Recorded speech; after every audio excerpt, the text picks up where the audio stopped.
Ranjay Gulati, a Harvard Business School professor, has spent his life as an academic studying commercial failure and success. Around 5 years ago, one of his students challenged him to describe his purpose. It left him dumbstruck and triggered a shift in his research to find out why purpose has become so increasingly important to how organizations think about themselves. Hey folks, welcome back to the Evolving Leader Podcast. I'm Scott Allender. And I'm John Gomes. How are you feeling today, my friend? I am feeling really very good. I am feeling that my direction and sense of meaning is going to be expanded in our conversations. I'm really hoping for that. I need a dose of it, given everything that's going on in the world right now. So yeah, how are you feeling, Scott? Yeah, I'm feeling good on a Friday. It's been a really rewarding week, and there's good work ahead for us in the next week. So I'm just really energized about what's going on professionally. So I'm grateful for that. And I'm really excited about our show today, because today we are joined by Dr. Ranjay Gulati, whose latest book, Deep Purpose, looks inside the world's most meaning-driven organizations to try to understand how purpose serves as a powerful operating system for success. Dr. Gulati is the Paul R. Lawrence MBA class of 1942 professor, and until recently, the head of the Organizational Behavior Unit at Harvard Business School. He holds a PhD from Harvard, a master's from MIT, and 2 degrees in economics and computer science. Don't we all? Dr. Gulati, welcome to the Evolving Leader. Pleasure to be here, Scott and Jean. I'm delighted to be here with both of you and looking forward to our conversation. Excellent. Dr. Gulati, how are you feeling today? I'm feeling great. We have a snowstorm brewing over here in Boston, but I love the snow, and so it's beautiful. And I'm just relieved and grateful that I was able to make it into the office in one piece. So that's something to be grateful for right away. Yeah, we're delighted you made it in one piece. So let's start by getting to know you a little bit. Can you give us a brief tour of your career and some of the topics that have most excited your curiosity? So my life journey has been anything but linear. If you told me in high school I was going to be an academic, I would have said you're crazy, right? If you told me in college I was going to be an academic, I would have said you're still crazy. As an MBA student, you told me I was going to be an academic, I'd still say you're crazy. And then if you told me 5 years ago you're going to write a book about purpose, I would have said you're crazy. So somehow I end up doing things that seem crazy to me at any moment in time, but I end up doing them. And my whole journey as an academic. So let me tell you now what excited me. I have, for the longest time, wanted to study success of business, like what allows companies to grow and thrive and survive. And it came from an understanding of failure, because I saw my own mother's family business grew like a unicorn and then came crashing down. So I'd seen success and failure. And then, as a young academic, I had seen great companies go down, Sears, Roebuck and Company. I used to live in Chicago. Motorola went away. Sears almost went away. Encyclopedia Britannica went away. Then I saw Kodak going away and, Polaroid going away. I'm like, Nokia going away. I'm like, what is going on? Why do such successful companies that hire the best and brightest fail? And through that, I came to study from failure, you learn a lot about success. And so my early years were studying, I would say, inorganic growth, companies partnering, collaborating. I grew up in India. I was looking at how collaborations happen. A lot of them happen in India, how companies collaborate to succeed. I then said, no, I want to look also at how companies internally, organically grow. And the very simple puzzle to me was customer centricity, that every business to be successful has to focus on customers, but they don't. Why? So I, at that point, zeroed in on the implementation gap, or what people also call the saying-doing gap. A lot of them say something, but they don't know how to do it. And I studied customer centricity and growth, and then I looked at internal silos. Companies create silos, create fiefdoms. That bogs them down. I wrote an article called Silo Busting around this theme.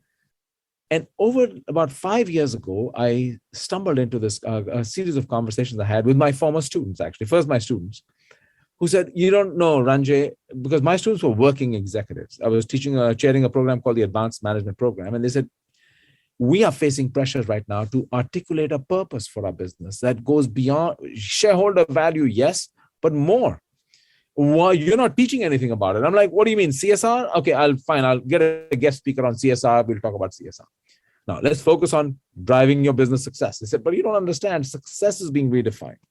How do we think about ourselves? And then I was, maybe hitting my mid ages as well. I was thinking about my own purpose. So suddenly the word purpose came into my own, consciousness. And through that came the idea of studying purpose in organizations. So before we get into your definition of purpose, why do you think in the last decade or so this subject has increasingly moved to the apex of organizational thinking and strategy? Well, I think it starts at the individual level first. There's a much greater recognition and realization that as human beings, we need to live lives, inspired by purpose. It's an old problem, it goes back centuries, right? It goes back to the time of Aristotle or even ancient times in ancient India and ancient China and other places. The question of purpose was always a kind of a perennial subject. But I think it suddenly became part of our popular vernacular. And then companies started to face pressure. Pressure around not only serving shareholders, but also other stakeholders. Suddenly, purpose was some kind of a buzzword that people started talking about. Purpose became mission statements. And then you had the cynics bouncing in as well. In fact, the Financial Times had a op-ed called "The Baffling Search for Purpose in Purpose Statements." And so you see a backlash building around it. And I think today, we're at a moment where, after COVID, we are going through a meaning crisis in the world. If you talk about the Great Resignation or anything else, individually, we are asking ourselves questions. Why am I here? Then we ask the question, why do I go to work? Right? What kind of work do I want to be doing? Right? What will allow me to find meaning through my work as well? So there's one pressure coming from the bottom up. Employees expecting more meaningful work. You have top-down pressure also in the system saying, we have a lot of problems in the world that governments are not able to solve, and some of them are the creation of business and some are not, but business can play a role. And how can business play a role? And how should business play a role? Now, we don't want it to be a tax on business, but business, what are you thinking? And suddenly now, and then you have investor pressure. You have BlackRock and Vanguard and others saying, we want to hear what's your purpose. And they have a kind of a longer term horizon. So the word purpose I found was getting hijacked. So in fact, before I could even write this book, I was first going to just focus on one thing. I had to first understand what is purpose. Then I had to understand why is it important today? And then I could get to the how question. My interest was always in the how, but I couldn't get to the how till I had understood the what and the why. You're touching on a lot of it, but I'd love to just get right into it now and get your definition. What is purpose really? And you talked about, some resistances you see and hear about in organizations. What are some ways that people might be misconstruing purpose? So let's get the definition of purpose at the individual level down. That's pretty well understood. And there are many definitions. The one I like the best is William Damon, a Stanford psychologist, said, purpose is a stable and generalized intention to accomplish something that is at the same time meaningful to the self and consequential for the world beyond the self. So, right? Meaningful for the self and consequential for the world beyond the self. So I think it's important to understand that. I think people get confused. Now, you say, okay, a business, if you will, an organization should have what we do, which is vision, strategy, tactics. Then they have a how we do it, which is values, behaviors, culture, principles, whatever you want to call that. Above it sits this why question. Now, it sounded really academic to me. I'm like, who cares? Mission statements are like wallpaper. No one reads them. And I came to realize that purpose is more than a purpose statement. It's really an ideal of how we think of ourselves in the world. And it's an orienting frame. If you take it seriously and you really believe it as an organization, just like an individual, it becomes my orienting framework. The why question forces me to confront what do I want to do and how am I going to do it. I can do the what and how without doing the why, but why becomes a centering mechanism, right? In fact, I should tell you, Scott, you asked, I agonized over the cover for my book. The publisher gave me all kinds of visuals about purpose, put the word purpose with big letters, a P, a lighthouse, a North Star. I finally settled on a compass. Because what does a compass do? It's an orienting frame in stormy waters for ancient mariners, right? Or not even ancient, modern mariners too. So purpose creates this kind of, now what is inside a purpose? If it's not just a statement, because you can read statements and say, what does that mean? I'll read you the Microsoft statement now under Satya Nadella, who uses it very extensively to empower every person and every organization on the planet to achieve more. Now, on the face of it, you say, really, Ranjay, I don't know what that means. Any company should have that. What does that really mean? I think you have to understand that what is purpose? It's a unifying idea or an ideal about the commercial and social problems you want to solve, profitably solve. So it's good for you. Remember what we said about William Damon? It's meaningful to you and consequential to the world around. So it has 4 components to it. 1, it's ambitious. It has goals. Number 2, it has an idealistic cast to it. It has duties in it. Number 3, it really talks about the array of stakeholders a business must serve, and which happens to be things we already do mostly: customers, employees, communities, society, maybe even the planet. Now, the last few are new, relatively new, and are being debated hotly about whether we should be doing them, but need to put that in the equation. And the last one is it has a long-term view. Purpose forces you to confront and think about long-term. So if you look at Larry Fink's, ask of public company CEOs is that, you should have a purpose. And it's really saying, look, I want you to think not just short-term, but also long-term. So understanding the consequences in this way. So to me, that's what purpose is. Now, you might say, Ranjay, how can purpose really help a company? That was my next question. Why do I do it? And that was a whole different conversation in and of itself. And I can expand on that if you like. Yeah, well, we'll come to that. But you talk about pursuing a purposeful course means maintaining a very difficult balance between meeting the expectations of old and new stakeholders. You call this walking the razor's edge. Can you describe what that entails? So, Gene, I have to admit that I borrowed that shamelessly from my favorite author and book, which is The Razor's Edge by Somerset Maugham. And I think is in that book, he talks about how life is about walking the razor's edge. And I think why I chose that, visual, if you will, analogy was that people think purpose is social causes. So purpose has been hijacked, right? So the word is hijacked. It's shareholder value. It's all about shareholder value. Forget about everything else. Other view is it's anything but shareholder value. It's all social stuff. And then you have another kind of buzzword out there called purpose is win-win. Only do it if you can make money doing it. Right? So you see all this kind of happy talk around purpose. And honestly, I also saw a lot of kind of superficial purpose. There's a reason I call the book Deep Purpose, not just purpose. I saw a lot of superficial purpose. So into this razor's edge conversation, I realized that this is a treacherous path when you're trying to appease multiple stakeholders. You can't make everybody happy all the time. You're gonna definitely have to take from Peter and give to Paul.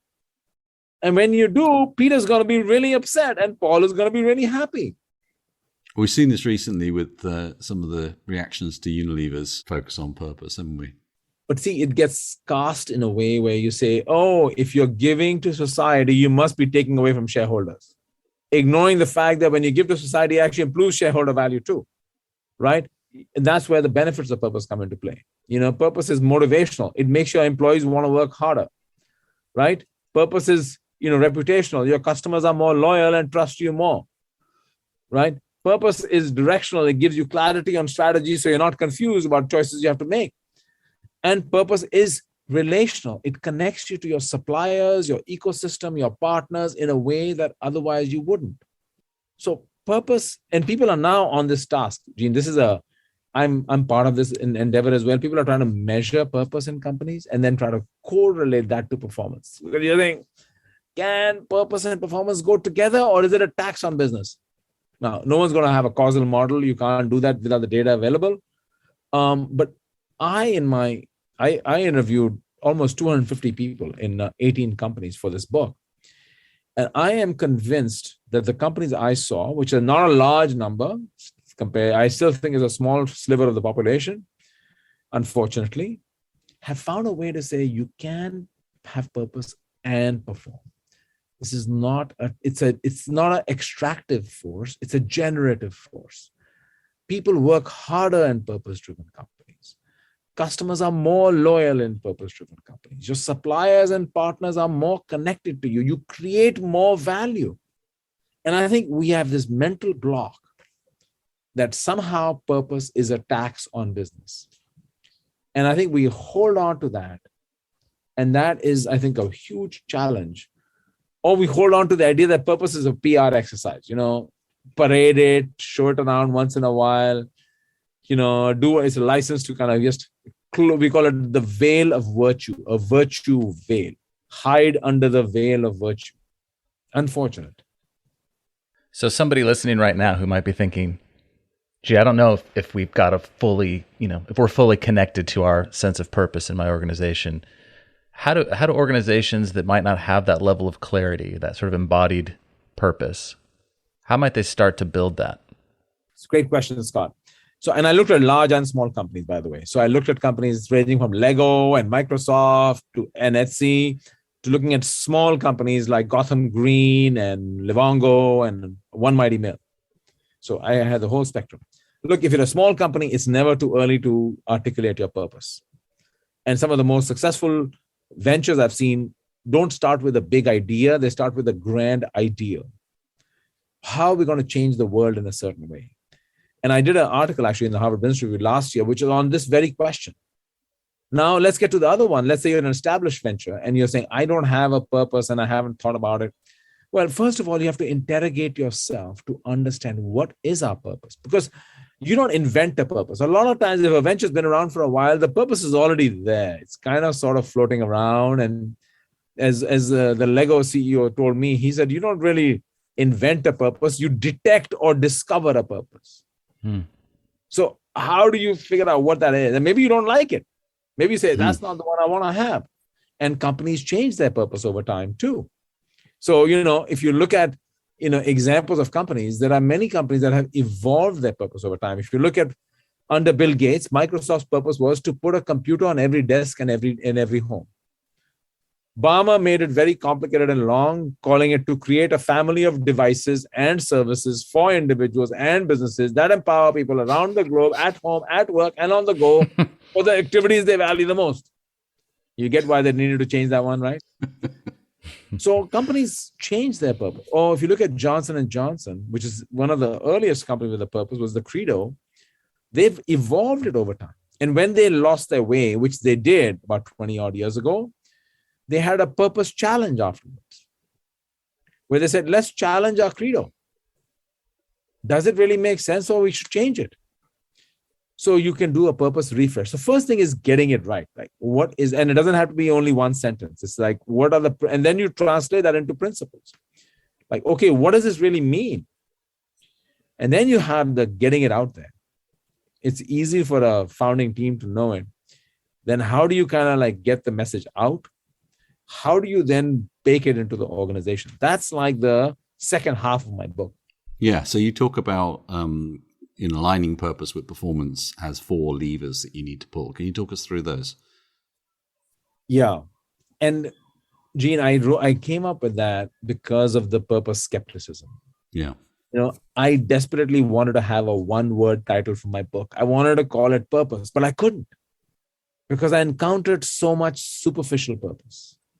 So I was forced against all my instincts to have 2-word title, which is Deep Purpose. And it came out of this frustration and realization that, you need to think about this very hard. So, and overcoming this purpose is a tax on business. So there are 4 things that I thought about. The first one is direction. Purpose is a compass. It gives you an orienting frame. Now, when you have a compass, it allows you to be specific, but also expansive. You can say, what's happening in my space where I want to play? That's my point. But I also want to see what's happening in my industry, my sector. What are the problems around over here? What's going on in my landscape? So how do you learn to do that, which a purpose gives you?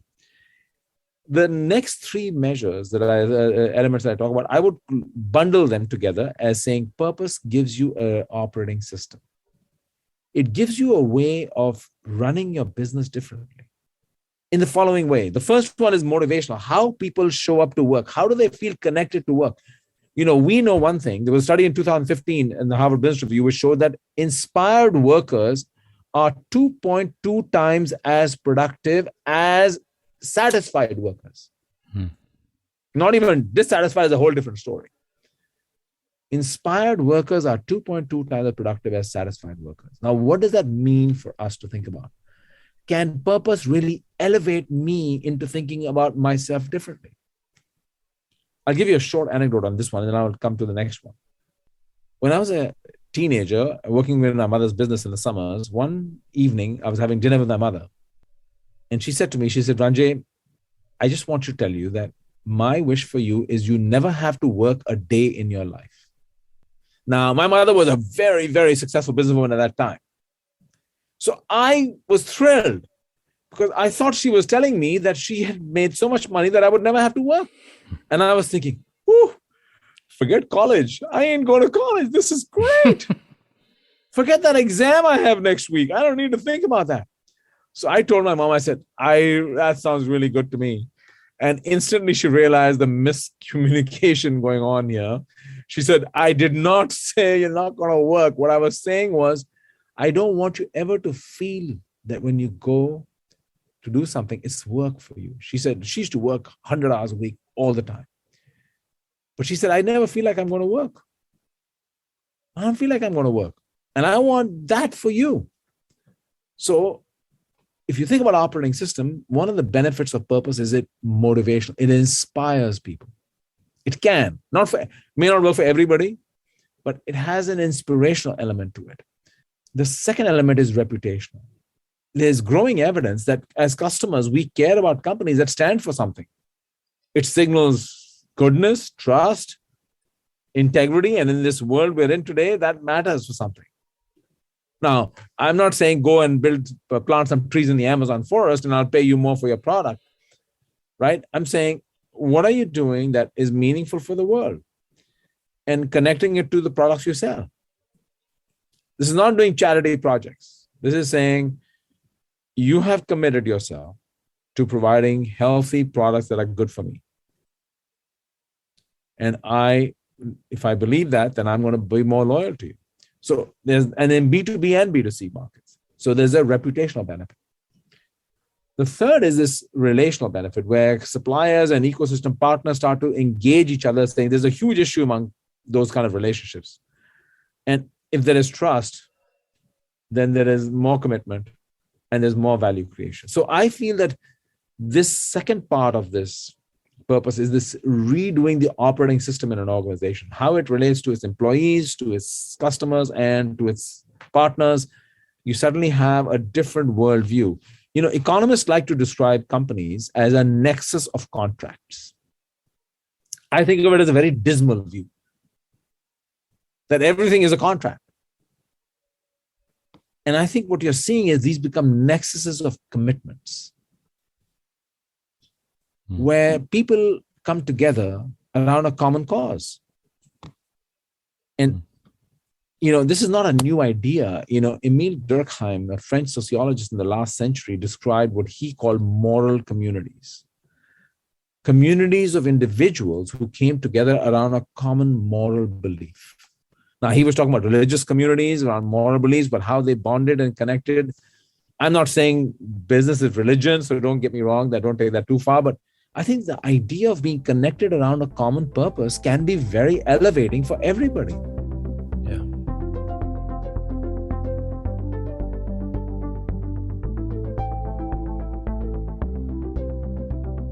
You alluded to this a few moments ago, but I'd like to come back to it a little bit. and hear more of your thoughts, because you talk about purpose being rooted in organizational history, even if they haven't articulated a purpose.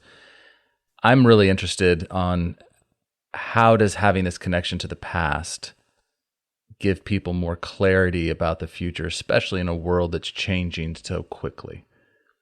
So one of the visual metaphors I use in that chapter is of a Ghanaian bird. It's a folktale bird called the Sankofa bird. And the Sankofa bird has this unusual attribute, which is that it's flying forward with its neck looking backward. And I found it interesting because I really dug into this and I found companies that engaged. So Lego was the example over here. So let me just use that as an example. So the Lego CEO, in trying to transform the company, right? And it was really a transformational effort. And he talked about something. He said something to me. He said, if you want to transform, not just turn around a company, you need to find the essence. So I got that. Then he said, but just like finding out your purpose in life is not up to you. It's not a rational choice. You can't decide your calling is. You detect it. And what he did was he went back into the past of Lego. He went into the company archives. They even bought the old home of the founder of Lego and turned it into a museum, met with family members, and discovered the original reason for being for Lego was to inspire and develop the builders of tomorrow. Now, the problem with that, Scott, you ask is a very good question, which is it's really easy to get caught up in the past and become nostalgic. And then all you're doing is saying, how can I recreate the good old days, right? I mean, how am I going to get them back? And we're going to do exactly what we're doing. That's what takes so many companies into the ditch. Mm-hmm. So the tension is, how do you acknowledge your past, but with an eye into the future? How do you look forward? Right? I think, and there's so many examples of difficult past. I mean, look at Nelson Mandela is the best example of that, I think, right? He said, we're not running away from the fact that we had apartheid, but we're not going to sit and be bogged down by our past. We need to have a reconciliation commission that allows us to look into the future now. How do we move forward? How do we chart a path forward? Then one sociologist calls it a tension between nostalgia and postalgia. I don't know if postalgia is a word, but you get the idea that, connect the past and look into the future, and how do we do that? And that, I think, is the real question. So I'm really interested in diving into this moral community thing a bit more, because when you start putting a purpose into an organization at a more explicit level as a means of making decisions, you're setting out, if you do it deeply, you're setting out a high bar in terms of moral reasoning, in terms of ethics, in terms of setting expectations and so on. And we see a lot of times when there's considerable disruption where those things kind of go out the window in the case of, not necessarily doing the right things by suppliers, by employees, by customers, and so on. So how can purpose help an organization to face, quite considerable disruption more ethically? So look, I think, Gene, you're now getting to where the rubber hits the road, as we say, right? How can you face up to your shareholders and say, I didn't deliver the numbers, but, I'm doing all these good things for society. And that doesn't work, right? Danone showed that doesn't work. You have to deliver. Remember, shareholders are pensioners, university endowments, people's savings. It's not some greedy capitalists out there all saying, give me return, right? There are people who are entrusting their wealth also hoping to generate some return from the risk they're taking so they can have better lives. Sure. And the part of the moral responsibility of leaders is to meet those shareholder expectations. How do you turn this into an and is the question. You can't. The problem is we turn it into an or, saying, oh, this quarter I've been so busy with shareholder, I have no time for other people. And this time what I'm doing only social, I'm not doing. And I think is we have to find a way.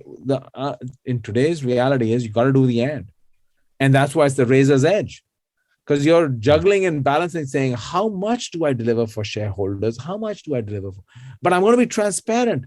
Here's what I'm trying to do. The intention is there and I'm constrained. These are constrained optimization choices. This is not unconstrained. I can't say I have unlimited resources so I can do everything for everybody. But is there a feedback loop from the social into the commercial? Which means by doing it, I make my workers more productive. So I can make the economic case for it. But I gotta have a credible way to do that. And I think that is the real challenge. I think I'll tell you, maybe an example might help, Gene, here. I wrote a case on a company called Etsy. And Etsy is the largest marketplace for crafts, people who make crafts by hand, paintings or batiks or anything, masks was huge, by the way, during the early days of COVID. And it was founded by a really idealistic founder who himself is a carpenter and was looking for a online place to sell his things and not have to pay 30, 40% commission. So he set up this thing and it took off. It grew way beyond his wildest of dreams to the point where, they had another CEO take it over. They took it public. But all along, they had this idea that, we are not making money. We're not about making money. And somehow shareholders bought it. Somehow even public markets bought it. But 9 months after the IPO, this thing was not making any money. And finally, there was private equity hovering and the board kicked out the CEO and put one of the board members as CEO. And the one thing he knew being on the board was, here's what was going on. The company's marketing spend was growing every year on year, but no revenue growth. Tells you what? You're spending money on the wrong things. Their SG&A was growing, hiring admin, this, that, support, whatever functions, but the revenue wasn't growing. And it tells you what? You're ballooning up the organization, right? Bulking up, bloating up, whatever you want to call it, right? And when they were asked about why were you not growing revenues, this market is saturated. We are trying a whole bunch of other markets now. This market is kind of as big as it's going to be. So they had all these experiments running about everything and anything you can imagine. And then they kept saying, we do a lot of social stuff. So you ask them, what social stuff are you doing? We're doing hundreds of things. Everyone can do whatever social thing they want, aggregating into nothing. So this CEO comes in. The day before he becomes CEO, he takes his daughter for a walk, teenager. And he says, I want to tell you something. In the coming days and weeks, people are going to say some very horrible things about me. In the press, outside the press, in your school. I just want you to know that's not who I am. I'm just doing what I believe is the right thing. That's how polarized the world we're in. And what does he do? He fixes the economic engine of Etsy first, right? Which involved some layoffs too. And the vilification and the attacks on him were like, oh my God. And then he said, we're going to do 3 social things. Not 4, not 5. Diversity, equity, inclusion, environment, and the economic success of our sellers. And we're going to measure ourselves. We're going to report those measures every year on year proper. And we're going to have audited results on those 3 dimensions. But to get there was like, so, you become more transparent in your communication. You're measuring yourself. You're saying, here's my financials. Here are my social. How do you think about that? So this, I think, is where we need to get to. What's really interesting about this is that when you start to talk in these terms, you are actually creating expectation as you describe, but you're also inviting a much closer scrutiny on your organization. And that it can be really helpful, can't it? Actually, to have that, that transparency. Gene, I'll give you, again, a personal anecdote. Many years ago, I decided I was going to become vegetarian. I couldn't do it. I was very opportunistic. I would keep, whenever I'd see something in a restaurant, I'm like, oh, okay, I don't know that, So finally, I said, the best way for me to do this is I announced to my colleagues at work, I'm vegetarian. And then every day I would go for lunch with them. And I would want to be, that was always when I would get tempted. Not at home. My wife was cooking vegetarian at home. So we were eating vegetarian. It was at work, So once I told everyone I'm vegetarian, I was too embarrassed after that I became vegetarian. So putting it out there, holding yourself accountable for it, putting measures out there creates, I'll give you an example. It's interesting. There's a company called Viva. And I've just been looking at them. Viva is the first company that has converted itself from a regular public corporation to a benefit corporation. A B corporation in its incorporation says that we are here to serve multiple stakeholders. A regular corporation, actually, if you look at the kind of the charter and the fiduciary responsibilities of the board members, it is really in service of shareholders. Now they have exception to it. There's a exception clause, so it's not like they're beholden totally to shareholders. But at least, so I asked the CEO and founder, it's a public company, right? It's a public company. He had to get all shareholders to vote, and he got 95% plus votes in favor of converting it to a benefit corporation. So I asked him, why are you doing this? He said, look, I'm not going to be CEO forever. And I've built the company around these principles. I want these principles baked in. So I want those commitments in there so nobody can undo them. So how do we hold ourselves? But we have to deeply believe that this is not going to come at the expense of performance. You're not going to try and just, the hardest part here is convincing shareholders that you're doing right by them. Or at least not the shareholders individually, because no individual shareholders speak to us. It's really these representatives of shareholders. If you're enjoying The Evolving Leader, please head over to Apple Podcasts and leave us a review. And don't forget to follow along on Instagram and LinkedIn. You can find us at Evolving Leader. Thank you for listening. Now, let's get back to the show. Outside of the companies that you have you've talked about already, has there been any that you interviewed that you came away feeling deeply inspired by? I think, I have been inspired by, this has been the last 3 years I've come to realize this, the number of companies that are deep purpose are not very many, as unfortunately. It's a smallish, I don't know the number exactly, but it's a smallish number. But I have come away deeply inspired that companies that are wanting to do the right thing have found a way to connect their economic engine with their purpose engine. It's really part and parcel of one and the same thing. And if you look at some of the companies, there are turnaround stories. I mean, you look at, for instance, if you look at Satya Nadella at Microsoft, or you look at what Chip Berg and his CFO Harmeet Singh have done at Levi Strauss, or you look at what Jürgen von Nuttstrup has done to Lego and turned that around. A lot of these turnaround stories of taking companies that were struggling and bringing them back from the abyss. So that gives me hope that you can purpose and performance go together. And, Satya, for instance, told me that, look, we had to have a strategy, a new strategy. We had to have a new organizational architecture. We needed to work our culture, but we needed a purpose. And we can't do all these things without the why. The why question gets us to reflect more deeply on the what and the how question. And I kind of hadn't registered that somehow the why question deepens our thinking of the what and the how. Do you see in your students particularly a shift in their interest in this area? Does it, how has the values of the generations that you're working with influence the future, do you think, in this respect? So I don't want to make a generational generalization that somehow the one generation is different than the other. So I don't have data on that, but I'll tell you about my MBA students. I'm teaching an MBA class right now called Turnarounds.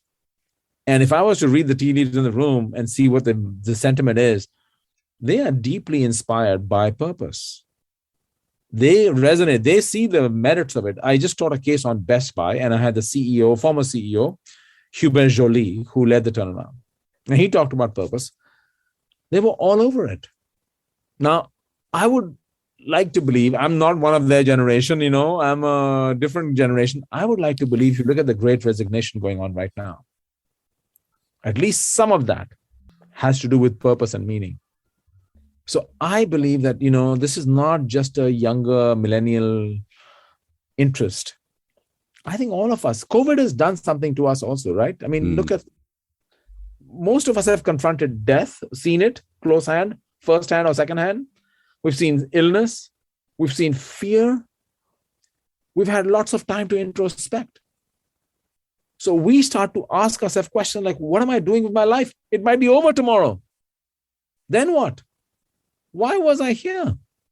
And then we ask the question, we could compartmentalize our life once upon a time. We could say work-life balance. Like my work is work and then my life is my life. I go back to my mother's story.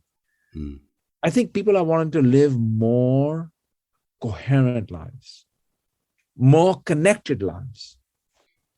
You also talk about the fact that, and this comes back to your B Corporation story, that purpose is fragile. It's not something that you establish and then it's there. Yeah, I wish it was a mountain you can climb and say, declare victory and I'm done. Like, okay, we're there.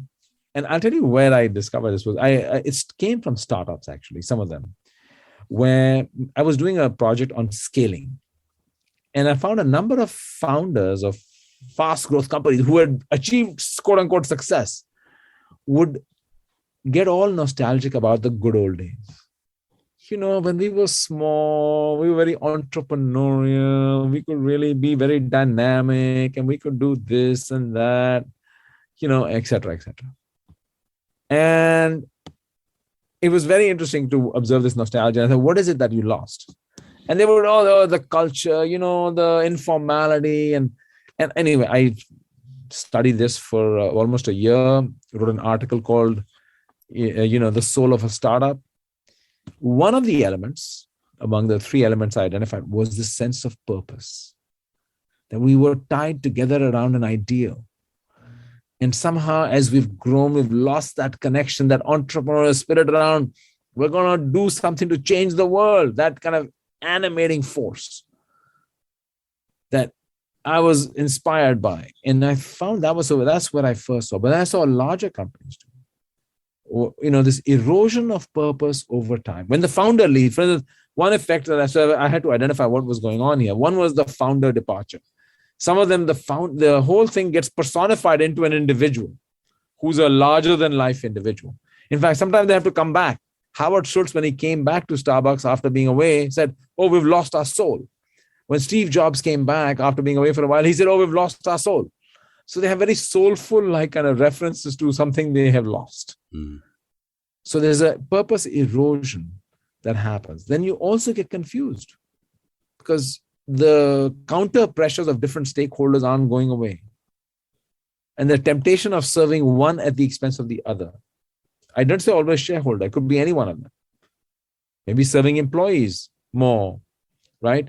In the case of Etsy, as I heard from the only people who were having really good time were the employees because there was no targets, there were no deadlines, there were no deliverables, and everyone was busy pursuing their pet projects. So it's a walking that razor's edge, keeping directional clarity, being transparent, holding yourself accountable. That's, I think, but the succession, who you bring in as leaders, what are the criteria you use to vet and bring in new people? How do you prepare the organization for, change? This is where purpose starts to erode if it's not kind of nurtured all the time, constantly nurtured. And, we talked about the fact that we collectively had this experience of reflecting on our lives that's in living memory. Nobody has ever had the chance to do this or, and certainly not at a global level. What impact has that had on you personally? I know you've been studying this subject, but you personally, how does it change your sense of purpose? Well, I did write this book during COVID. Yeah. And Gene, I have come to recognize for myself. As a researcher, you always stay narrow and focused. You are true to your method. You're true to the questions you study. And you spend your whole life and career studying the same things with the same method. Much of my life has been devoted to doing large sample empirical research, which is considered quote unquote rigorous. Studying what I would consider are somewhat narrower problems. And I had to come to realize that, in my book, I talk about two of my friends, Matt Breitfelder and Frank Cooper, who actually, I don't say shamed me, but really challenged me into saying, like, what are you studying? What do you mean you don't have an answer to purpose of business? I mean, how can you say that?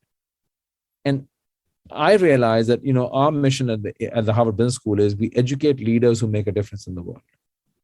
And I don't think I was living my own, if I believe my institution's mission, which I believe is very closely aligned with my own personal mission.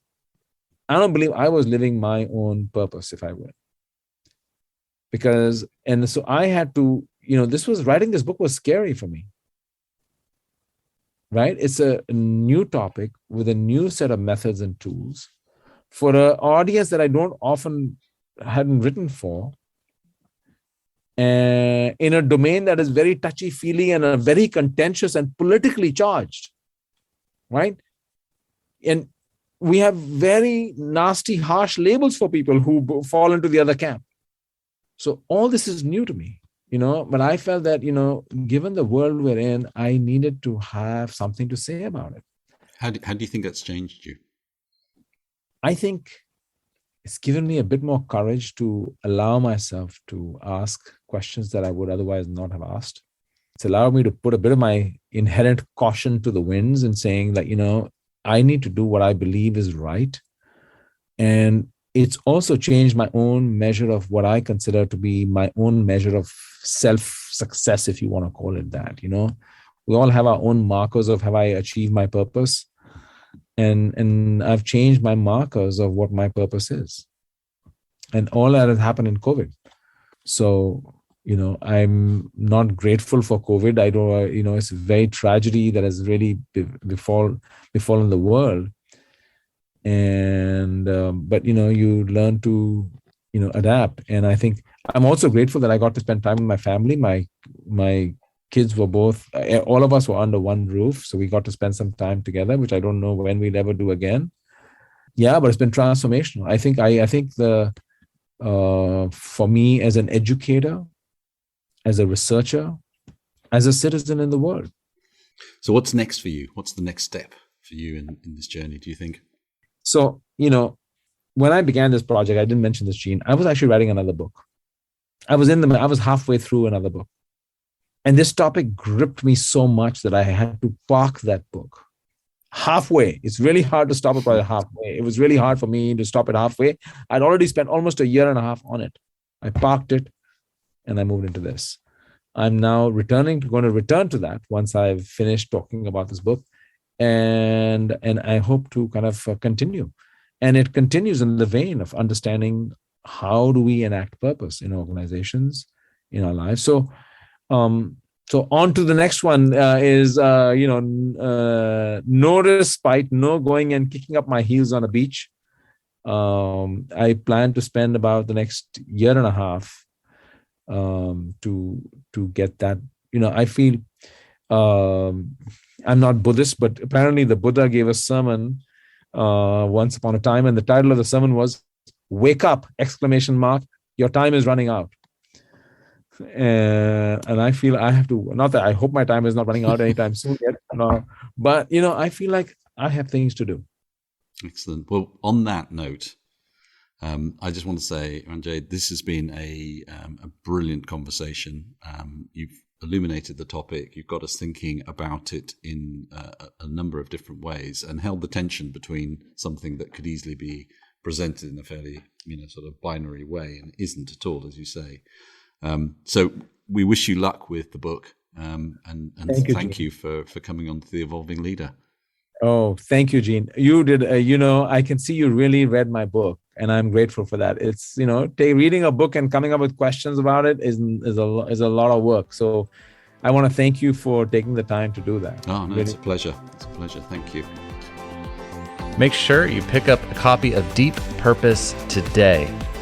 And until next time, remember, the world is evolving. Are you?